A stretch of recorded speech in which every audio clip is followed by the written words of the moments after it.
भारतीय स्टेट बँकेला 1 जुलै 2025 रोजी 70 वर्ष पूर्ण होत आहेत।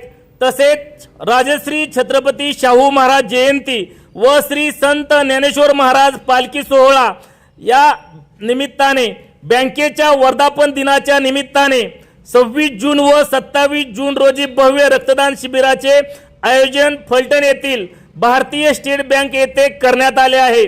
या रक्तदान शिबिरामध्ये बँकेतील कर्मचारी तसेच ग्राहक यांनी रक्तदान शिबिरात सहभाग घेतला। या रक्तदान शिबिरास मोठ्या प्रमाणात उत्स्फूर्तपणे प्रतिसाद मिळाला। रक्तदान हे सर्वश्रेष्ठ दान हा उद्देश डोळ्यासमोर ठेवून देशातून 70,000 रक्तदात्यांनी रक्तदान करण्याचे उद्दिष्ट ठेवले आहे। यावेळी भारतीय स्टेट बँकेचे फलटण मुख्य शाखेचे मुख्य प्रबंधक चंद्रकांत जगताप, शाखा प्रबंधक हेमंत नागे, कृषी शाखा प्रमुख प्रबंधक गणेश पवार आदींसह कर्मचारी व ग्राहक यावेळी उपस्थित होते।